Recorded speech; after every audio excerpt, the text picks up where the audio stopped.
अध्याय 18वां। मुक्ति प्राप्ति का सच्चा साधन। अर्जुन उवाच सन्न्यासस्य महाबाहो तत्त्वमिच्छामि वेदितुम् त्यागस्य च ऋषिकेश पृथक् केशिनिषूदन। अर्जुन ने कहा, हे महाबाहो, हे केशिनिषूदन, हे ऋषिकेश अर्थात कृष्ण, मैं सन्यास और त्याग के तत्व को अलग अलग जानना चाहता हूं। श्री भगवानुवाच काम्यानां कर्मणां न्यासं सन्न्यासं कवयो विदु सर्वकर्मफलत्यागं प्राहुस्त्यागं विचक्षणा। श्री भगवान बोले, सांसारिक इच्छा की पूर्ति के लिए किए गए कर्मों के त्याग को पंडित जन सन्यास समझते हैं, जबकि दूरदर्शी पुरुष समस्त कर्मों के फल के त्याग को त्याग कहते हैं। गीता के उपदेश को अच्छी तरह समझने के लिए सन्यास और त्याग इन दो शब्दों के अंतर को भली भांति समझ लेना चाहिए।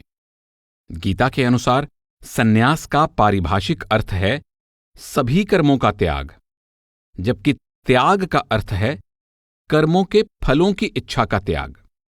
इस तरह कर्म के त्याग के बदले गीता में कर्म के फल की इच्छा का त्याग करने का उपदेश दिया गया है। दूसरे शब्दों में गीता में अनासक्त अर्थात निष्काम कर्म करने का उपदेश दिया गया है। त्याज्यं दोषवदित्येके कर्म प्राहुर्मनीषिण यज्ञदानतपः कर्म न त्याज्यमिति चापरे। कुछ विद्वान कहते हैं कि समस्त प्रकार के कर्मों को दोषपूर्ण समझकर त्याग देना चाहिए। कुछ दूसरे विचार कुशल पुरुष मानते हैं कि यज्ञ, दान तथा तपस्या के कर्मों को त्यागना नहीं चाहिए। निश्चयं शृणु मे तत्र त्यागे भरतसत्तम त्यागो हि पुरुष व्याघ्र त्रिविध संप्रकीर्तित। हे अर्जुन, त्याग के बारे में मेरा निश्चित निर्णय सुनो। हे अर्जुन, त्याग 3 प्रकार का बताया गया है। यज्ञ दान तप कर्म न त्याज्यं कार्यमेव तत् यज्ञो दानं तपश्चैव पावनानि मनीषिणाम्। यज्ञ, दान और तपस्या के कर्मों का त्याग नहीं करना चाहिए, बल्कि उन्हें अवश्य करना चाहिए, क्योंकि यज्ञ, दान और तप विचारशील पुरुषों को भी पवित्र करने वाले हैं। एतान्यपि तु कर्माणि संगं त्यक्त्वा फलानि च कर्तव्यानीति मे पार्थ निश्चितं मतमोत्तमम्। इसलिए हे अर्जुन, आसक्ति और फलों की इच्छा का त्याग करके इन सभी कर्मों को करना चाहिए। यही मेरा निश्चित मत है। नियतस्य तु सन्न्यास कर्मणो नोपपद्यते मोहात्तस्य परित्याग तामस परिकीर्तित। परंतु नियत कर्मों अर्थात शास्त्रों के अनुसार नियत किए गए इन कर्मों को त्यागना उचित नहीं है। यदि कोई मोहवश अपने नियत कर्मों का परित्याग करता है तो ऐसा त्याग तामस कहा जाता है। दुःखमित्येव यत्कर्म काय क्लेश भयात् त्यजेत् सकृत्वा राजसं त्यागं नैव त्यागफलं लभेत्। जो व्यक्ति नियत कर्मों को कष्टप्रद समझकर या शारीरिक क्लेश के भय से त्याग देता है, उसका यह त्याग राजस त्याग है, जिससे वह त्याग के फल को प्राप्त ही नहीं कर पाता। कार्यमेत्येव यत्कर्म नियतं क्रियतेऽर्जुन संगं त्यक्त्वा फलं चैव सत्याग सात्विको मतः। हे अर्जुन, जो कोई शास्त्रों के अनुसार नियत कर्मों को अपना कर्तव्य समझकर आसक्ति और फल की इच्छा को त्याग कर करता है, वही सात्विक त्याग माना गया है। न द्वेष्ट्य कुशलं कर्म कुशलेनानुषज्यते त्यागी सत्त्वसमाविष्टो मेधावी छिन्न संशय। जो अशुभ कर्म से द्वेष नहीं करता और शुभ कर्म से लिप्त नहीं होता, वह सत्व गुण से युक्त, संशय रहित और बुद्धिमान सच्चा त्यागी है। नहि देहव्रता शक्यं त्यक्तुं कर्माण्यशेषतः यस्तु कर्मफलत्यागी सत्यागीत्यभिधीयते। निस्संदेह किसी भी देहधारी प्राणी के लिए समस्त कर्मों का त्याग कर सकना असंभव है। इसलिए जो कर्म फल का परित्याग करता है, वही सच्चा त्यागी है। जब तक कोई शरीर को धारण किए हुए है, तब तक वह कर्मों से पूरी तरह मुक्त नहीं रह सकता। जो जीवित रहता है, वह कर्म करता है। हाथ पांव हिलाना भी कर्म है। श्री कृष्ण ने पहले ही गीता अध्याय 3 श्लोक 5 में उपदेश दिया है कि निस्संदेह कोई भी व्यक्ति किसी भी समय क्षण मात्र भी बिना कर्म किए नहीं रहता। प्रकृति जनित गुणों के कारण सभी लोग परवश हुए कर्म करने के लिए बाध्य हैं। तो ऐसे में किस चीज का त्याग करना चाहिए? कर्तापन के अहंकार का, कर्मफल की इच्छा का त्याग करना चाहिए। अनिष्टमिष्टं मिश्रं च त्रिविधं कर्मणः फलं भवत्यत्यागिनां प्रेत्य न तु सन्न्यासिनां क्वचित्। जो कर्मफल के त्यागी नहीं हैं, उन्हें मरने के पश्चात अपने किए हुए कर्मों का अच्छा, बुरा और मिश्रित अर्थात मिला जुला 3 प्रकार का फल मिलता है। परंतु कर्म फल का त्याग कर देने वालों को कर्मों का फल कभी भी नहीं मिलता। पंचैतानि महाबाहो कारणानि निबोध मे सांख्ये कृतान्ते प्रोक्तानि सिद्धये सर्वकर्मणाम्। हे अर्जुन, सांख्य शास्त्र में भी सभी कर्मों को संपन्न करने के लिए 5 कारण कहे गए हैं। इन्हें तुम मुझसे भली भांति जानो। अधिष्ठानं तथा कर्ता करणं च पृथग्विधं विविधाश्च पृथक् चेष्टा दैवं चैवात्र पंचमम्। शरीरवाङ्मनोभिर्यत् कर्म प्रारभते नर न्यायं वा विपरीतं वा पंचैते तस्य हेतवः। कर्म का स्थान अर्थात शरीर और कर्ता अर्थात करने वाले तथा विभिन्न प्रकार की इंद्रियां और अनेक तरह की चेष्टाएं और दैव अर्थात परमात्मा, कर्म के ये 5 कारण कहे गए हैं।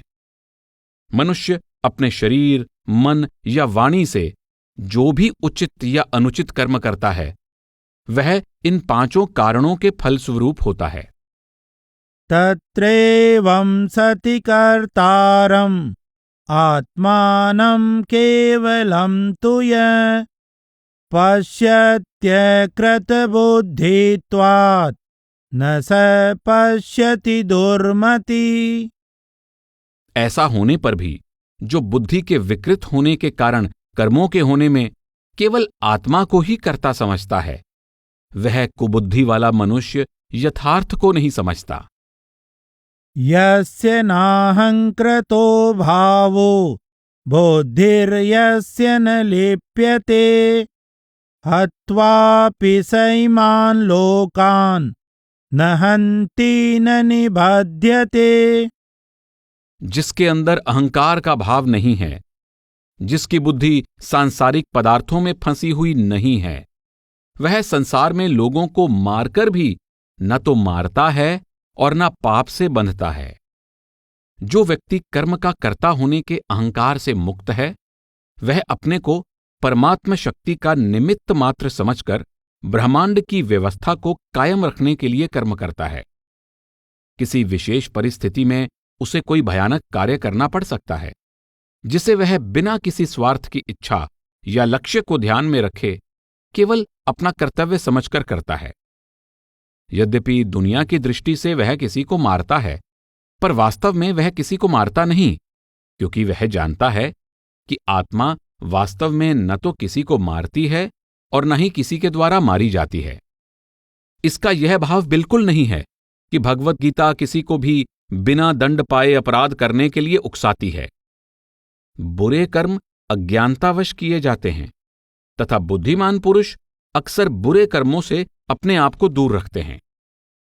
ज्ञानं ज्ञेयं परिज्ञाता त्रिविधा कर्म चोदना करणं कर्म कर्तेति त्रिविध कर्म संग्रह।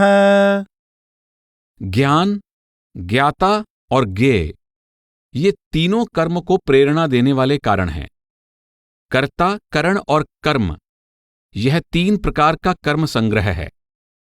ज्ञानं कर्मं च कर्ता च त्रिधैव गुणभेदत प्रोच्यते गुणसंख्याने यथावत् शृणुतान्यपि। सांख्य शास्त्र के 3 गुणों के अनुसार ज्ञान, कर्म और कर्ता के 3 भेद हैं। इनके बारे में भी मुझसे सुनो। सर्वभूतेषु येनैकं भावमव्ययमीक्षते अविभक्तं विभक्तेषु तज्ज्ञानं विद्धि सात्विकम्। जिस ज्ञान से अलग अलग सारे जीवों में एक अविनाशी परमात्मा अविभक्त रूप में देखा जाता है, उस ज्ञान को तुम सात्विक जानो। पृथक्त्वेन तु यज्ज्ञानं नानाभावान् पृथग्विधान् वेत्ति सर्वेषु भूतेषु तज्ज्ञानं विद्धि राजसम्। किंतु जिस ज्ञान से भिन्न भिन्न प्रकार के संपूर्ण जीवों के अनेक भावों को अलग अलग रूप में जाना जाता है, उस ज्ञान को तुम राजस जानो। यत्तु कृत्स्नवदेकस्मिन् कार्ये सक्तमहेतुकम् अतत्त्वार्थवदल्पं च तत्तामसमुदाहृतम्। किंतु ऐसा ज्ञान जिससे मनुष्य किसी एक प्रकार के कार्य को, जो अति तुच्छ है, उसी को सब कुछ मानकर उसके तात्विक अर्थ को जाने बिना उसमें आसक्त रहता है, वह तामस कहा गया है। नियतं संगरहितं अरागद्वेषतकृतं अफलप्रेप्सुना कर्म यत्तत्सात्विकमुच्यते। जो कर्म शास्त्र विधि द्वारा नियत किया हुआ है और जो आसक्ति, राग तथा द्वेष से रहित कर्म फल की चाह न रखने वाले द्वारा किया जाता है, वह कर्म सात्विक कहा जाता है। यत्तु कामेप्सुना कर्म साहंकारेण वा पुनः क्रियते बहुलायासं तद्राजसमुदाहृतम्। परंतु जो कार्य काम भोगों को चाहने वाले व्यक्ति द्वारा अति परिश्रम पूर्वक एवं अहंकार के भाव से किया जाता है, वह कर्म राजस कहा गया है। अनुबन्धं क्षयं हिंसाम् अनवेक्ष्य च पौरुषम् मोहादारभ्यते कर्म यत्तत्तामसमुच्यते। जो कर्म परिणाम, हानि, हिंसा और सामर्थ्य को विचार न करके केवल मोहवश आरंभ किया जाता है, वह तामस कहा जाता है। मुक्तसंगो न वादी धृत्युत्साहसमन्वित सिद्ध्यसिद्ध्योर्निर्विकार कर्ता सात्विक उच्यते। जो कर्ता आसक्ति रहित, अहंकार का वचन न बोलने वाला, धैर्य और उत्साह से युक्त, कार्य के सिद्ध होने और ना होने में निर्विकार रहता है, वह कर्ता सात्विक है। रागी कर्मफल प्रेप्सु लोब्धो हिंसात्मको शुचि हर्ष शोकान्वित कर्ता राजस परिकीर्तित। जो कर्ता आसक्ति से युक्त, कर्मों के फल को चाहने वाला, लोभी, हिंसात्मक स्वभाव वाला, दुराचारी तथा हर्ष शोक से युक्त है, वह राजस कहा जाता है। अयुक्त प्राकृत स्तब्ध शठो नैष्कृतिकोलस विषादी दीर्घसूत्रे च कर्ता तामस उच्यते। जो कर्ता अस्थिर, अभद्र, हठी, कपटी, विद्वेषपूर्ण, आलसी, विषादपूर्ण अर्थात दुखी और दीर्घसूत्री है, ऐसा कर्ता तामस कहा जाता है। बुद्धिर्भेदं धृतेश्चैव गुणतस्त्रिविधं शृणु प्रोच्यमानमशेषेण पृथक्त्वेन धनंजय। हे अर्जुन, तुम गुणों के अनुसार बुद्धि तथा धैर्य के 3 प्रकार के भेदों को भी संपूर्णता और विस्तार पूर्वक यानी अलग अलग मेरे द्वारा कहे जाते हुए सुनो। प्रवृत्तिं च निवृत्तिं च कार्याकार्ये भयाभये बन्धं मोक्षं च या वेत्ति बुद्धि सा पार्थ सात्विकी। हे अर्जुन, जो बुद्धि प्रवृत्ति मार्ग और निवृत्ति मार्ग को, कर्तव्य और अकर्तव्य को, भय और अभय को तथा बंधन और मोक्ष को यथार्थ रूप से जानती है, वह बुद्धि सात्विकी है। यया धर्मम धर्मं च कार्यं चाकार्यमेव च अयथावत् प्रजानाति बुद्धि सा पार्थ राजसी। हे अर्जुन, जिस बुद्धि द्वारा धर्म और अधर्म को तथा कर्तव्य और अकर्तव्य को अयथार्थ यानी गलत रूप से जाना जाता है, वह बुद्धि राजसी है। अधर्मं धर्ममिति या मन्यते तमसा व्रता सर्वार्थान् विपरीतांश्च बुद्धि सा पार्थ तामसी। हे अर्जुन, जो तमोगुण से घिरी हुई बुद्धि अधर्म को धर्म ऐसा मान लेती है तथा अन्य सभी पदार्थों को भी विपरीत मान लेती है, वह बुद्धि तामसी है। धृत्या यया धारयते मनः प्राणेन्द्रिय क्रिया योगेनाव्यभिचारिण्या धृति सा पार्थ सात्विकी। हे अर्जुन, जिस धारण शक्ति से अर्थात योग अभ्यास द्वारा मन, प्राण तथा इंद्रियों की क्रियाओं को नियंत्रित रखा जाता है, वह धृति यानी धैर्य सात्विकी है। यया तु धर्म कामार्थान् धृत्याभिचारिण्या धारयतेऽर्जुन प्रसंगेन फलाकांक्षी धृति सा पार्थ राजसी। परंतु हे अर्जुन, जिस धारण शक्ति से फल की इच्छा रखने वाला व्यक्ति अत्यंत आसक्ति पूर्वक धर्म, अर्थ और काम को धारण करता है, वह धृति राजसी है। यया स्वप्नं भयं शोकं विषादं मदमेव च न विमुञ्चति दुर्मेधा धृति सा पार्थ तामसी।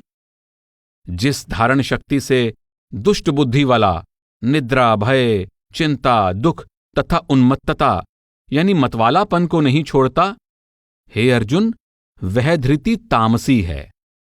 सुखं त्विदानीं त्रिविधं शृणु मे भरतर्षभ अभ्यासाद्रमते यत्र दुःखान्तं च निगच्छति। हे अर्जुन, अब 3 प्रकार के सुख को भी मुझसे सुनो, जिसमें साधक भजन, ध्यान आदि के अभ्यास में लगकर दुखों के अंत को प्राप्त होता है।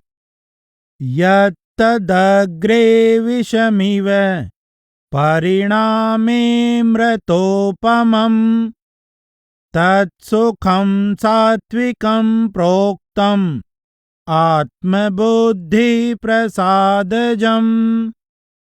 जो प्रारंभ में विष के समान लगता है परंतु परिणाम में अमृत के तुल्य है, जो आत्मबुद्धि के प्रसाद से उत्पन्न होता है, वह सुख सात्विक कहा गया है। विषयेन्द्रिय संयोगात् यत्तदग्रे मृतोपमं परिणामे विषमिव तत्सुखं राजसंस्मृतम्। जो सुख विषय और इंद्रियों के संयोग से उत्पन्न होता है, वह प्रारंभ में अमृत के समान पर परिणाम में विष के समान लगता है। ऐसा सुख राजस कहा गया है। यदग्रे चानुबंधे च सुखं मोहनमात्मन निद्रालस्य प्रमादोत्थं तत्तामसमुदाहृतम्। जो सुख प्रारंभ से लेकर परिणाम तक आत्मा को मोहित किए रखता है और जो निद्रा, आलस्य तथा मोह से उत्पन्न है, वह तामस है। न तदस्ति पृथिव्यां वा दिवि देवेषु वा पुनः सत्वं प्रकृतिजैर्मोक्तं यदेभिः स्यात् त्रिभिर्गुणैः। पृथ्वी पर, स्वर्ग में या देवताओं में कोई भी ऐसा व्यक्ति नहीं है जो प्रकृति के इन तीनों गुणों से मुक्त हो। ब्राह्मण क्षत्रिय विषाम शूद्राणां च परन्तप कर्माणि प्रविभक्तानि स्वभाव प्रभवैर्गुणैः। हे अर्जुन, ब्राह्मण, क्षत्रिय, वैश्यों तथा शूद्रों के कर्म उनके स्वभाव से उत्पन्न गुणों के द्वारा विभक्त किए गए हैं। कहा जाता है कि प्रारंभिक हिंदू समाज मनुष्यों को मुख्यतः 4 प्रकार के स्वभाव के आधार पर 4 भागों में विभक्त किया गया था। यद्यपि शुरू में यह विभाजन हमेशा वंश के आधार पर निश्चित नहीं किया जाता था, परंतु समय के साथ यह विभाजन वंश परंपरागत यानी पुश्तैनी माना जाने लगा। मनुष्य का बाहरी जीवन उसके आंतरिक स्वभाव को प्रकट करता है। प्रत्येक व्यक्ति का अपना जन्मजात स्वभाव होता है और उस स्वभाव को प्रभावशाली बनाने के लिए उसे स्वधर्म के रूप में स्थापित कर दिया जाता है। यदि प्रत्येक व्यक्ति अपने स्वभाव के अनुकूल कार्य करता रहे, तो जो संसार के लिए आवश्यक और हितकारी है, वह सब कुछ बिना किसी लड़ाई झगड़े के पूरा होता जाएगा। जब तक हम अपने स्वभाव के अनुसार कार्य करते रहते हैं, तब तक हम धर्मानुकूल बने रहते हैं, और यदि हम अपने कार्य परमात्मा को अर्पित कर देते हैं, तब हमारा कार्य पारमार्थिक पूर्णता का साधन बन जाता है, जैसा कि श्री कृष्ण स्पष्ट रूप से कहते हैं। अपने अपने कर्मों को करता हुआ मनुष्य सिद्धि को प्राप्त होता है और उस परमेश्वर को अपने स्वाभाविक कर्म द्वारा उपासना करते हुए मनुष्य सिद्धि को प्राप्त करता है। शमो दमस्तप शौचम क्षान्तिरार्जवमेव च ज्ञानं विज्ञानमास्तिक्यं ब्रह्म कर्म स्वभावजम्। मन का निग्रह, इंद्रियों का नियंत्रण, तपस्या, पवित्रता, सहिष्णुता, सत्यनिष्ठा तथा ज्ञान, धार्मिक ग्रंथों का अध्ययन अध्यापन और परमात्मा के अस्तित्व में विश्वास, ये ब्राह्मण के स्वाभाविक कर्म हैं। शौर्यं तेजो धृतिर्दाक्ष्यं युद्धे चाप्यपलायनं दानमीश्वरभावश्च क्षात्रं कर्म स्वभावजम्। शौर्य, तेज, धैर्य, दक्षता, रण छोड़कर ना भागना, दान देना तथा नेतृत्व, ये क्षत्रिय के स्वाभाविक कर्म हैं।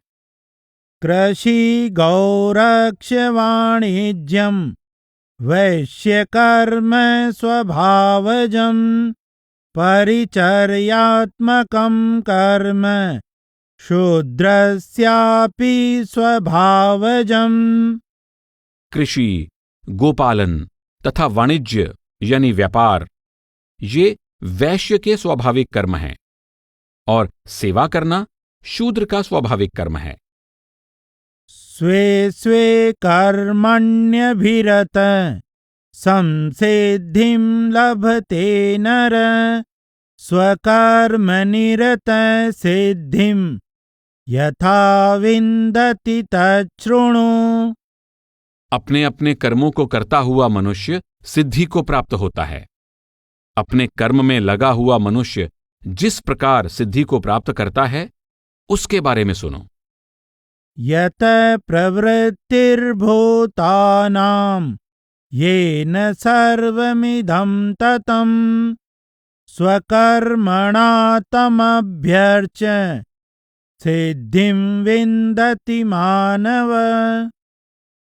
जिस परमेश्वर से सभी प्राणी उत्पन्न होते हैं, जिससे यह सारा जगत व्याप्त है, उस परमेश्वर की अपने स्वाभाविक कर्म द्वारा उपासना करते हुए मनुष्य सिद्धि को प्राप्त करता है।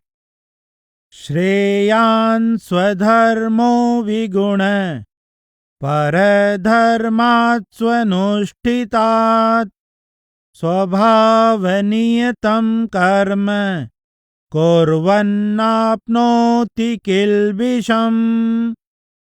अपने कर्तव्य का पालन करना, चाहे उसमें कोई कमी भी क्यों न रह जाए, किसी दूसरे के अच्छी तरह से आचरित धर्म से श्रेष्ठ है। स्वभाव से नियत किए हुए कर्म को करता हुआ मनुष्य पाप को प्राप्त नहीं होता। इस अंतिम अध्याय में गीता के अध्याय 3 श्लोक 35 वाला भाव फिर से दृढ़ कराया गया है। अपनी स्वाभाविक वृत्ति और योग्यताओं को किसी ऐसे कार्य में लगाना जो अपने स्वभाव के प्रतिकूल यानी उलट है, हितकर नहीं है। अर्जुन जो एक योद्धा है, उसके लिए धर्म युद्ध में भाग लेना सन्यासी बनकर दूसरों के टुकड़ों पर जीवन व्यतीत करने से अधिक उपयुक्त है। सहजं कर्म कौन्तेय सदोषमपि न त्यजेत् सर्वारम्भा हि दोषेण धूमेनाग्निरिवाव्रता। हे अर्जुन, दोषयुक्त होने पर भी मनुष्य को अपने सहज कर्म को नहीं त्यागना चाहिए। धुएं से ढकी हुई अग्नि के समान सभी कर्म किसी न किसी दोष से युक्त होते हैं। असक्त बुद्धि सर्वत्र जितात्मा विगत स्पृह नैष्कर्म्य सिद्धिं परमां संन्यासेनाधिगच्छति। सर्वत्र आसक्ति रहित बुद्धि वाला, इच्छा रहित और वश में किए अंतःकरण वाला पुरुष संन्यास द्वारा उस परम निष्काम कर्म की सिद्धि को प्राप्त होता है। ऐसा व्यक्ति जिसने आत्मसंयम और अनासक्त जीवन को अपना लिया है, जिसे कोई इच्छा या तृष्णा नहीं है, वह कर्तव्य कर्म करता हुआ भी निष्कर्म सिद्धि को प्राप्त है। इस तरह गीता में बाहरी त्याग पर नहीं बल्कि हृदय से किए गए आंतरिक त्याग को महत्वपूर्ण माना गया है। सिद्धिं प्राप्तो यथा ब्रह्म तथाप्नोति निबोध मे समासेनैव कौन्तेय निष्ठा ज्ञानस्य या परा। हे अर्जुन, जिस सिद्धि को प्राप्त हुआ व्यक्ति ब्रह्म को प्राप्त करता है, जो ज्ञान की सर्वोच्च अवस्था है, उसका संक्षेप से वर्णन सुनो। निष्कर्म सिद्धि प्राप्त कर लेने के बाद आत्मिक विकास के इच्छुक साधक को ब्रह्म को प्राप्त करने के लिए कुछ यौगिक अभ्यास करने पड़ते हैं। इन अभ्यासों की चर्चा अगले 3 श्लोकों में की गई है। जब आत्मा अपने आप को शरीर, इंद्रियों, मन और बुद्धि से भिन्न समझकर ब्रह्म यानी परमात्मा से एक रूप होने का अनुभव करती है, तब इस अवस्था को आत्म साक्षात्कार की अवस्था कहा जाता है। यही ज्ञान की सबसे ऊंची अवस्था है। बुद्ध्या विशुद्धया युक्तो धृत्यात्मानं नियम्य च शब्दादीन् विषयान् त्यक्त्वा रागद्वेषो व्यधुस्य च विविक्तसेवी लघ्वाशी यत वाक्कायमानस ध्यानयोगपरो नित्यं वैराग्यं समुपाश्रित अहंकारं बलं दर्पं कामं क्रोधं परिग्रहं विमुच्य निर्मम शांतो ब्रह्म भूयाय कल्पते। निर्मल बुद्धि से युक्त, धैर्यपूर्वक मन को वश में करते हुए, शब्द आदि विषयों का त्याग करके, राग और द्वेष से मुक्त होकर, एकांत स्थान पर निवास करने वाला व्यक्ति जो थोड़ा तथा सात्विक भोजन खाता है, जो शरीर, मन तथा वाणी को वश में रखता है, जो प्रतिदिन समाधि में रहता है तथा पूर्णतया विरक्त रहता है, अहंकार, शक्ति, मिथ्या गर्व, काम, क्रोध तथा सांसारिक वस्तुओं के संग्रह से मुक्त तथा मिथ्या मैं मेरी की भावना से रहित तथा शांत चित्त रहता है, ऐसा व्यक्ति ब्रह्म में अभिन्न भाव से स्थित होने का अधिकारी होता है। ब्रह्मभूत प्रसन्नात्मा न शोचति न कांक्षति समः सर्वेषु भूतेषु मद्भक्तिं लभते पराम। ब्रह्म में एक ही भाव से स्थित प्रसन्न चित्त वाला योगी न तो किसी के लिए शोक करता है और न किसी की आकांक्षा करता है। समस्त प्राणियों में समभाव वाला योगी मेरी पराभक्ति को प्राप्त हो जाता है। भक्त्या मामभिजानाति यावान्यश्चास्मि तत्त्वतः ततो मां तत्त्वतो ज्ञात्वा विशते तदनन्तरम्।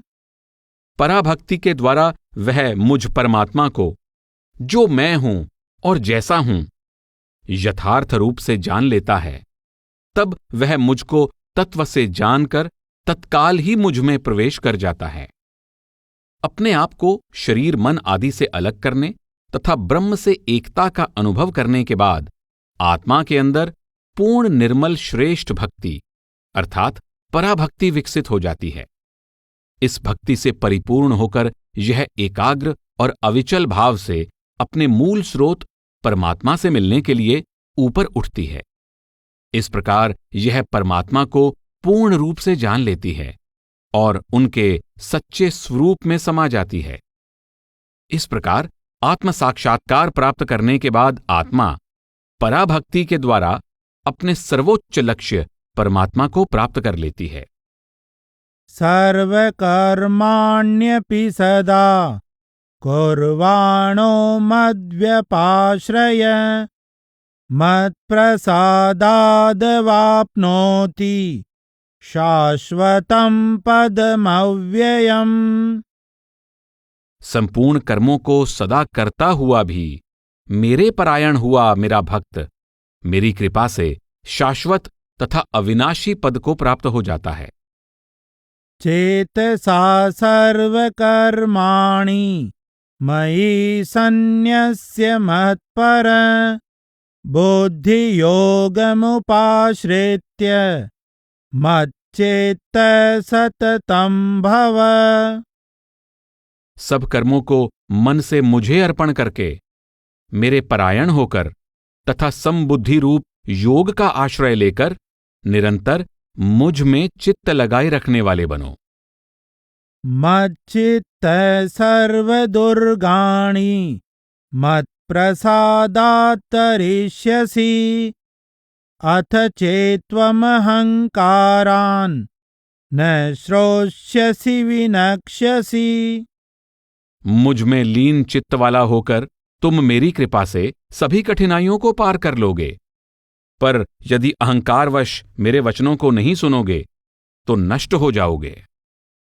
यदहङ्कारमाश्रित्य न योत्स्य इति मन्यसे मिथ्येष व्यवसायस्ते प्रकृतिस्त्वां नियोक्ष्यति। यदि अहंकार के वश होकर तुम यह सोच रहे हो कि मैं युद्ध नहीं करूंगा, तो तुम्हारा यह निर्णय मिथ्या है, क्योंकि तुम्हारा अपना स्वभाव ही तुम्हें बरबस युद्ध में लगा देगा। स्वभावजेन कौन्तेय निबद्ध स्वेन कर्मणा कर्तुं नेच्छसि यन्मोहात् करिष्यस्य वसोऽपि तत्। हे अर्जुन, जिस कर्म को मोहवश तुम करना नहीं चाहते, तुम अपने ही स्वभाव से उत्पन्न कर्म द्वारा बाध्य होकर उसे करोगे। ईश्वर सर्वभूतानां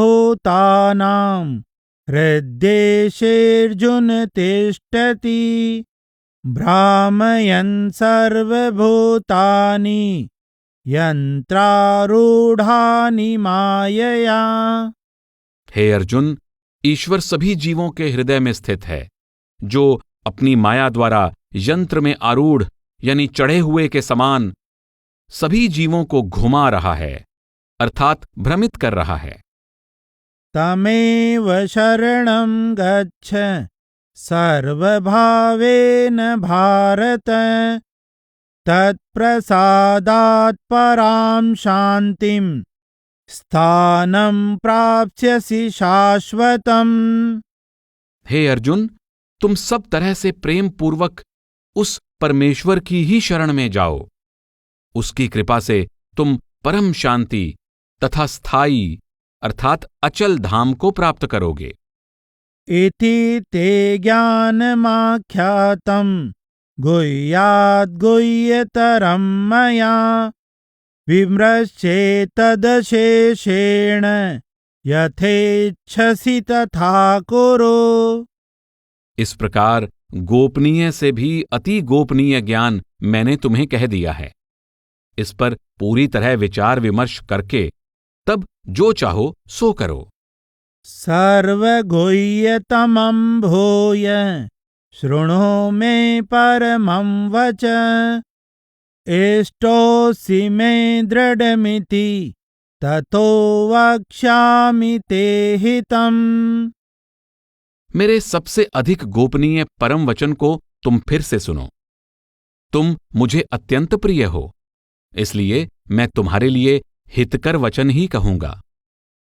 मन्मना भव मद्भक्तो मद्याजी मां नमस्कुरु मामे वेश्यसि सत्यं ते प्रतिजाने प्रियोऽसि मे। अपने हृदय में मेरा चिंतन करो मेरे भक्त बनो, मेरी पूजा करो और मुझे ही नमस्कार करो। इस प्रकार तुम निश्चित रूप से मेरे ही पास आओगे। मैं तुमसे प्रतिज्ञा करता हूं, क्योंकि तुम मुझे अत्यंत प्रिय हो। सर्वधर्मान् परित्यज्य मामेकं शरणं व्रज अहं त्वा सर्वपापेभ्यो मोक्षयिष्यामि मा शुचः। सभी कर्तव्यों का विचार त्याग कर तुम केवल मेरी शरण में आ जाओ। मैं तुम्हें सभी पापों से मुक्त कर दूंगा। तुम शोक मत करो। गीता में अर्जुन रूपी शिष्य द्वारा पूछे गए प्रश्न का श्री कृष्ण रूपी गुरु का यह अंतिम उत्तर है। अर्जुन ने श्री कृष्ण से विनयपूर्वक कहा, जो साधन निश्चित रूप से कल्याणकारक हो वह मेरे लिए कहिए। मैं आपका शिष्य हूं। अपनी शरण में आए हुए को शिक्षा दीजिए। गीता अध्याय 2 श्लोक 7। शिष्य को अपने गुरु की इच्छा पर अपने आप को पूरी तरह समर्पित कर देना चाहिए और उनकी शरण में आ जाना चाहिए। जो अपनी तुच्छ शक्ति पर भरोसा ना करते हुए परमात्मा पर भरोसा रखता है, परमात्मा उसकी रक्षा अवश्य करते हैं। जब हम प्रभु पर विश्वास करके पूरी तरह प्रभु की इच्छा पर आश्रित हो जाते हैं, तब हमारा दायित्व समाप्त हो जाता है। तब परमात्मा स्वयं हमारी समस्याओं को सुलझाता है और हमें दुख चिंताओं से मुक्त कर देता है। हमारा परमात्मा के आगे संपूर्ण समर्पण ही हमें ऊपर उठाकर सर्वश्रेष्ठ पूर्णता तक ले जाता है। इदं ते न तपस्काय न भक्ताय कदाचन न च शुश्रूषवे वाच्यं न च मां योऽभ्यसूयति। यह रहस्यमय ज्ञान कभी भी किसी तप रहित या भक्ति रहित या इसे सुनने की इच्छा से रहित या जो मुझ में दोष दृष्टि रखता है उससे नहीं कहना चाहिए। यैमं परमं गुह्यं मद्भक्तेष्वभिधास्यति भक्तिं मयि परां कृत्वा मामे वेश्यत्य संशय। जो इस परम गोपनीय उपदेश को मेरे भक्तों में कहेगा वह मेरी परम भक्ति करके मुझे ही प्राप्त होगा, इसमें कोई संदेह नहीं। न च तस्मान् मनुष्येषु कश्चिन्मे प्रियकृत्तमः भविता न च मे तस्माद् अन्य प्रियतरो भुवि। मनुष्यों में उससे बढ़कर मेरा प्रिय करने वाला कोई भी नहीं है, सिवाय उसके जो इस रहस्य को सुनाएगा, और पृथ्वी पर उससे बढ़कर अन्य कोई मुझे उससे अधिक प्रिय होगा भी नहीं। अध्येष्यते च यैमं धर्म्यं संवादमावयो ज्ञानयज्ञेन तेनाहम् इष्टस्यामिति मे मति। जो पुरुष हम दोनों के इस धर्ममय संवाद का अध्ययन करेगा उसके द्वारा मैं ज्ञान यज्ञ से पूजित होऊंगा, ऐसा मेरा मत है। श्रद्धावाननसूयश्च शृणुयादपि यो नर सोऽपि मुक्तः शुभान् लोकान् प्राप्नुयात् पुण्यकर्मणाम्। जो मनुष्य श्रद्धायुक्त और दोष दृष्टि से रहित होकर इस उपदेश का श्रवण भी करेगा वह भी पापों से मुक्त होकर पुण्य कर्म करने वालों के श्रेष्ठ लोकों को प्राप्त होगा। कच्चिदेतत् श्रुतं पार्थ त्वयैकाग्रेण चेतसा कच्चिदज्ञानसम्मोह प्रनष्टस्ते धनंजय। हे अर्जुन, क्या तुमने इसे एकाग्र चित्त होकर श्रवण किया? क्या तुम्हारा अज्ञानता से उत्पन्न मोह पूर्ण रूप से नष्ट हो गया? अर्जुन उवाच नष्टो मोहस्मृतिर्लब्धा त्वत्प्रसादान्मयाच्युत स्थितोऽस्मि गतसन्देहः करिष्ये वचनं तव।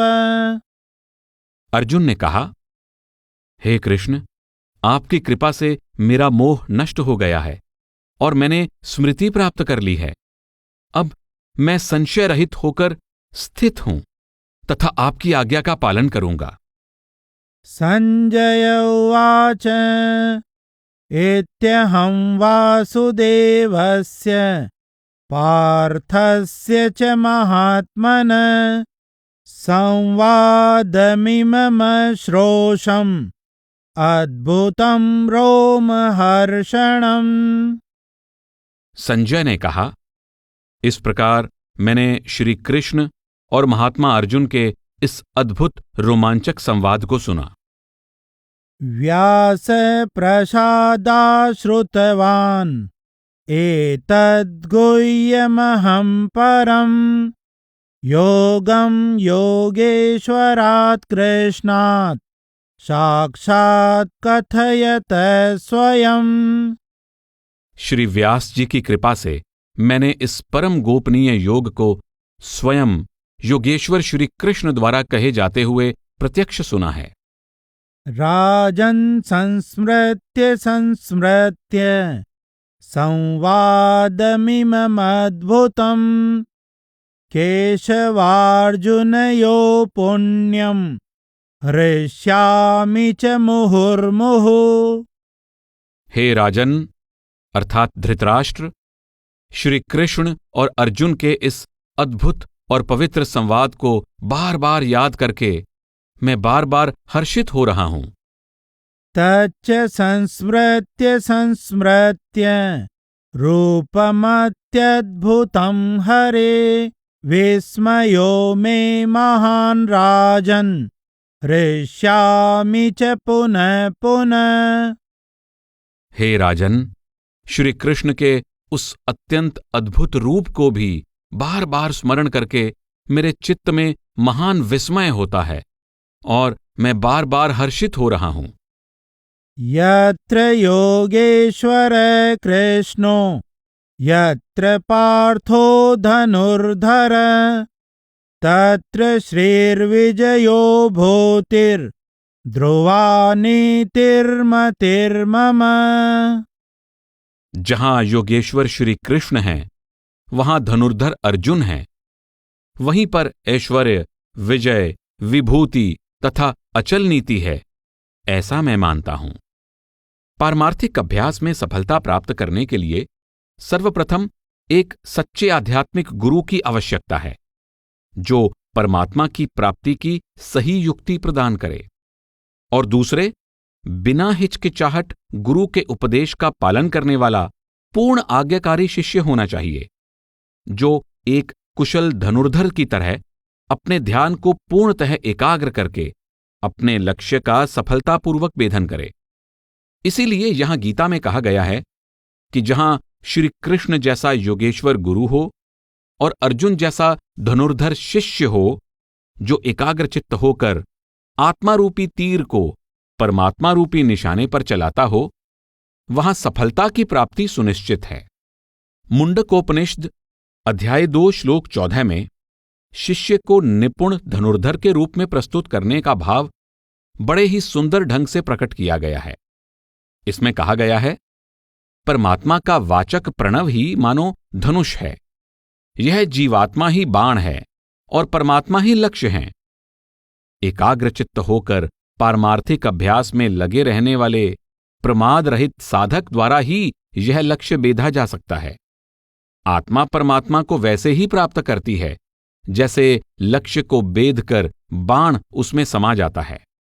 जब पूर्ण गुरु परमात्मा से मिलाप की युक्ति सिखाने वाला हो और पूर्ण आज्ञाकारी शिष्य उनके उपदेश पर चलने वाला हो, तो फिर असफलता की कोई संभावना नहीं रह जाती।